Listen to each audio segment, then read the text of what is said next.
Assalamualaikum warahmatullahi wabarakatuh. Yang berhormati Nenek Mama serta dusana nan basamo, baik di kampung ataupun di rantau, jo salam sajo memuliakan.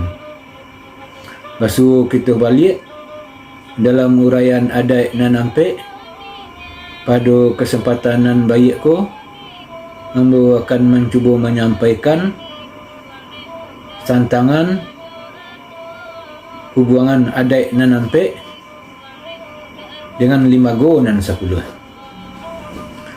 Sebagaimana kita lah sama tahu jo, berasanya limbago nan 10 merupakan sumber hukum adat di Minangkabau, sumber aturan di Minangkabau, yang terdiri dari cupak nan 2, undang nan ampe, dan kato nan ampe.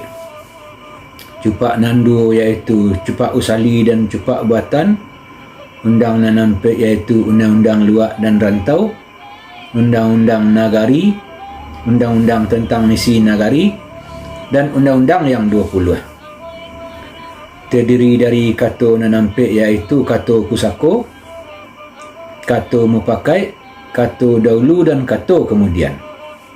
Jadi ke-10 macam itulah yang merupakan sumber aturan adat di Minangkabau yang harus dipondomani, yang harus dipatuhi oleh kita sebagai masyarakat, dan harus dipatuhi juga oleh para nenek mama dan para pemangku adat.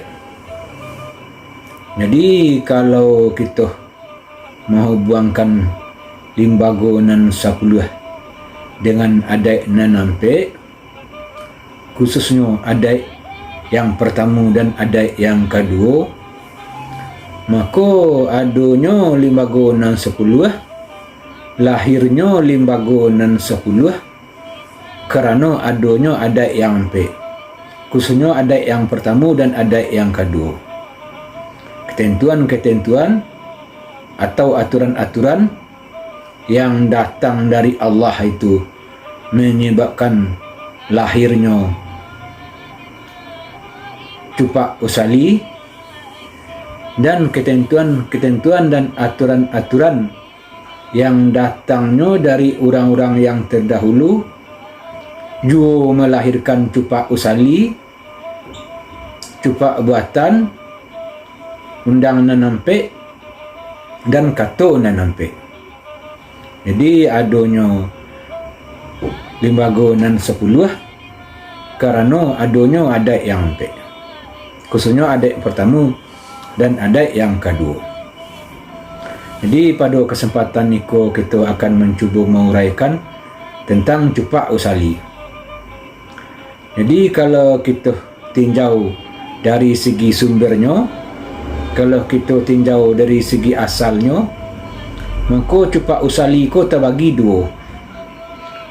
Pertama, cupak usali yang berasal dari Allah dan Rasulnya yang berupa Quran dan hadis. Yang kedua, cupak usali yang berasal dari orang-orang yang terdahulu berupa undang nan ampe dan kato nan ampe. Jadi apa yang dikatakan cupak usali? Cupak pada umumnya, cupak dalam pengertian sehari-hari iaitu ketentuan iaitu alat untuk pengantang ibadah. Jadi satu cupak 4 liter. Itu dalam pengertian sehari-hari. Jadi dalam pengertian adat di Minangkabau yang dikatakan cupak itu ketentuan-ketentuan atau aturan-aturan yang berlaku di Minangkabau.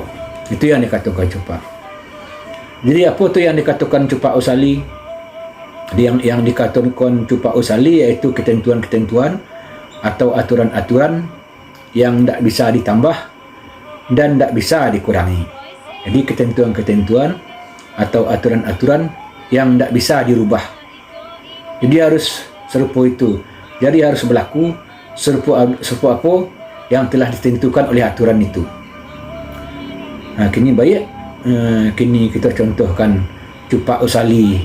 Tadi cupak usali terbagi 2 dari menurut sumbernya. Pertama berasal dari Allah dan Rasulnya, iaitu berupa Quran dan hadis. Baik, kini kita mencontohkan cupak usali yang berupa yang ada di Quran dan hadis. Misalnya di dalam Al-Quran itu dijalihkan berasulnya yang dikatakan mahar, yaitu pemberian dari mempelai laki-laki kepada mempelai perempuan, yaitu pemberian berupa barang dari calon pengantin laki-laki kepada calon pengantin perempuan.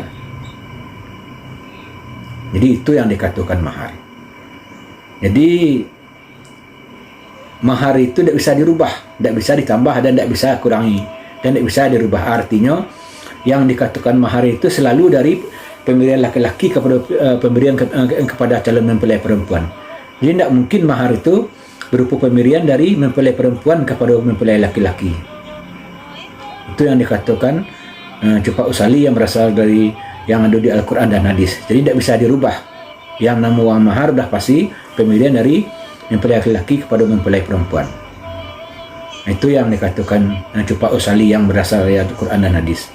Jadi kalau berupa apa yang berupa apa tu mahar itu, tentu ia berupa barang. Mungkin mahar itu secara umumnya merupakan berupa perangkat alat salat.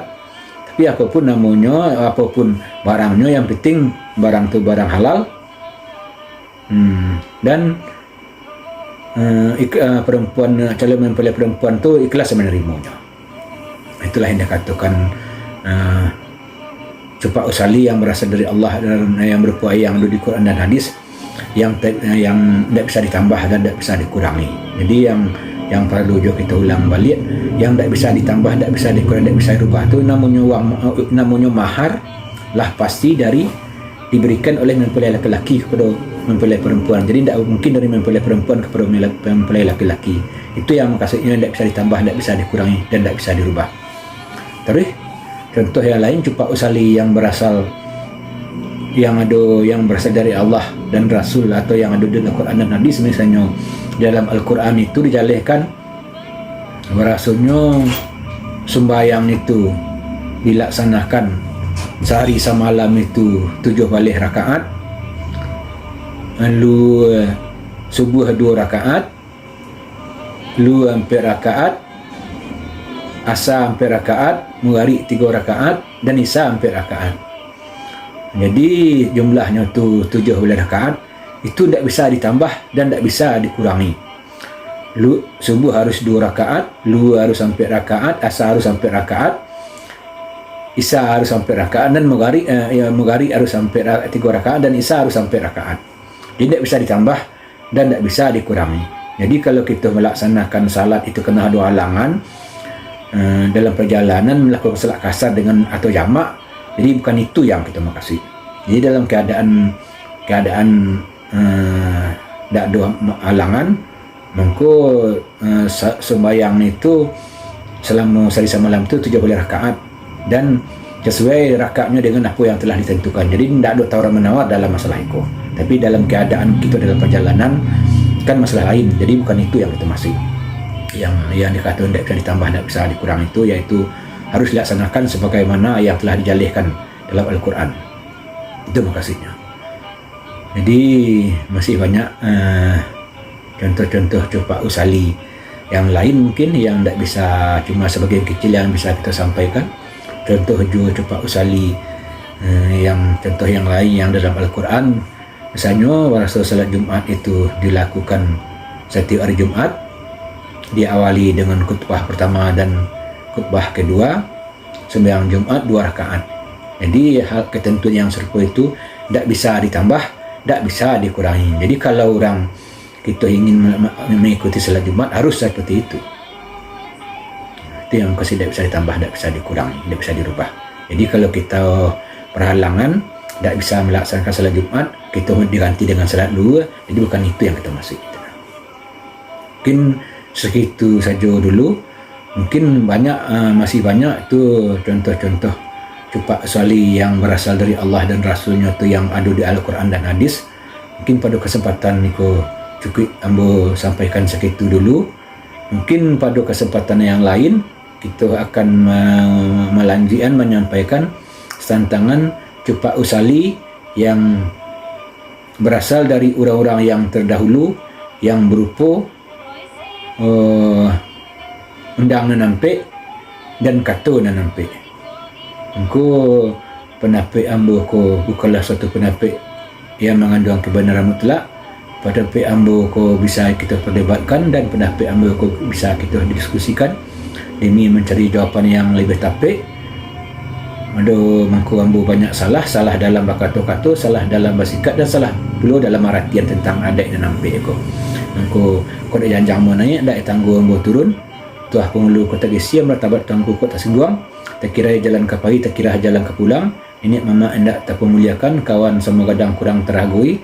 Kalau seandainya supit nak tagak dari sini, gantang nak tagak jalan juangnya, ada nak tagak jalan bagus. Tapi Allah mengatakannya, tak ada gaji yang tak rata, tak ada manusia yang tak salah. Itu jua terhadap diri ambo. Engkau pada kesempatan ku ambo minta maaf, banyak maaf. Wabillahi taufiq wal hidayah. Wassalamualaikum warahmatullahi wabarakatuh.